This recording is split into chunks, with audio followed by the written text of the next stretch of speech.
There are many who think that things cannot change, that things are impossible, or one person can't make a difference. You know, I guess one person can make a difference. Enough said. Michael Jordan, considered to be one of the greatest basketball players of all time, was kicked out of his basketball team, missed 9,000 shots, and lost 300 games. Impossible is nothing. Well, I think I've just dealt a blow to Boris over his allowance of Russian money laundering, Russian interference, and Russian political interference and bribery of the Tory party. If you want to know more of what I'm talking about, please check out my film, From Russia with No Love. I recently made this video, and I've sent out sources as well as the video to politicians in both the Labour Party and Lib Dem Party, and they are now asking questions in Parliament. Mr. Speaker, on a related issue, after the publication of the Russia report, the Prime Minister claimed tackling illicit finance and driving dirty money and money launderers out of the UK is a priority. His warnings to Mr. Putin of late would surely have carried more bite if he'd actually used the 18 months since publication of the Russia report to legislate for an economic crime act to stop the flow of dirty money for Russia. Why hasn't he prioritised this issue of national security? Mr. Speaker, contrary to some of the myths that are peddled, this government has come down very hard on dirty money from Russia and everywhere else. That's why we brought in the unexplained wealth orders and indeed China, Mr. Speaker, which they might like to consider. That's why we have sanctions on Russia following what they did in Crimea in 2014. We have Magnitsky sanctions on everybody involved in the poisoning of Alexei Navalny. And to his point, Mr. Speaker, we are bringing forward the economic crime bill so that it will take place, it will be voted on in the third session of this Parliament. The Prime Minister, just this week, he pointed to the Leader of the House and said it would be introduced as soon as possible. And now look what's happened. The vehicle that we would have used to do that is gone. So I asked the Minister, how can he say that he is taking this seriously? This government says one thing and does the complete opposite, does it not? And this week, Sky News interviewed Mikhail Khodorkovsky, a Russian oligarch now based in London, who said that Putin is using cronies to pressure the UK government, and that it was dangerous and illegal.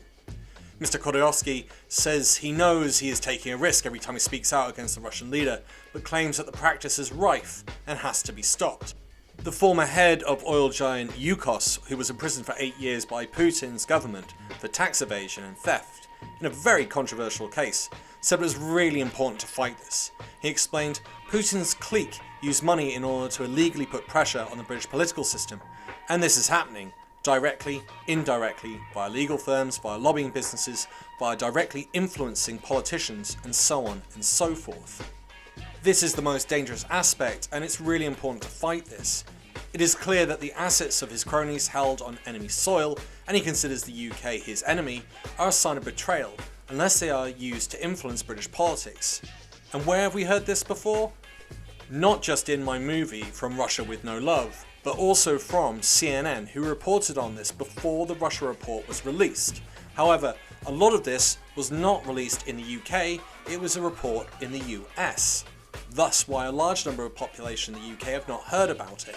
If you've been enjoying this video, please press that like button. The more presses of the like button, the more the video gets shared, the more money I make, the more coffee I can buy, the more I can stay awake to make more of these videos. Sources are telling CNN the Cross-Party Intelligence and Security Committee heard from multiple witnesses, and they all allege Russia has built a network of friendly British diplomats, lawyers, parliamentarians and other influencers across the political spectrum. Private citizens who are experts on the field. I've obtained some of their written and oral statements here, and the picture that they paint is a troubling one. They say that successive governments have turned a blind eye to Moscow's targeting of political parties and research roles inside the House of Commons. And they claim that well-connected lobbyists, lawyers and lawmakers have worked to help Russia infiltrate the British establishment. One of the witnesses was the American-born financier Bill Browder, who, despite at one point being Russia's biggest foreign investor, fell foul of the Kremlin 15 years ago. The people who we've seen working to further Russian interests in the UK are some of the people at the highest level of the establishment. Can you give me names? I can give you lots of names. With Lord Goldsmith. Peter Goldsmith was the UK's Attorney General under Tony Blair. Browder claims that he was involved in a failed effort to help a Russian avoid being on an EU sanctions list. Also mentioned in his testimony is a company co-founded by Linton Crosby, a heavyweight in Conservative Party circles. That business is alleged to have helped Goldsmith's work. Are you 100% confident of the evidence that you have to support these claims? I would not have submitted the claims if I didn't have confidence in the evidence backing it up. Another witness to the inquiry accused authorities of, quote, putting political considerations ahead of national security. They say that Russia has managed to do what no terrorist organisation has been able to thus far, deploying a chemical weapon on UK soil. And they claim that Russia presents, quote, potentially the most significant threat to the UK's institutions and its way of life. To further this point, and to show the deep concern we should have for Boris Johnson, let's have a listen to a clip from my movie From Russia with No Love, involving Hillary Clinton and Boris Johnson. Administrations, intelligence officials, that the Russians are still in our electoral system. There's no doubt of the role that Russia played in our 2016 election and is continuing to play. There's a lot of evidence that Russia played in the Brexit election. Now, I'm not, in your country. I don't have a say about any of that. But the fact that the current government won't release this report by your own government should raise some questions. 20th of November, Boris denies there's any Russian interference.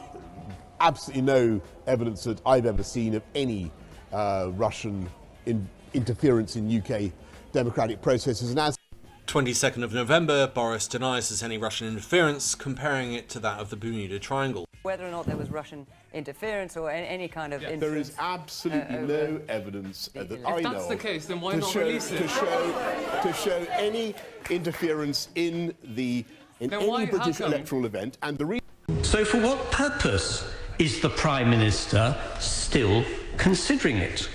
It certainly can't be the risk to national security, as the agencies themselves have said there is none. It is not as if, Mr. Speaker, the Prime Minister has had not one or two other things to do during the last several weeks, notably obtaining a good deal for Britain in withdrawing from the European Union. Downing Street declined to comment and has repeatedly denied that the failure to publish the findings was politically motivated. So if anyone tells you you can't make a difference, or it's impossible to make a difference, tell them to watch this, and then ask them to write to their MP about their concerns about Russian interference.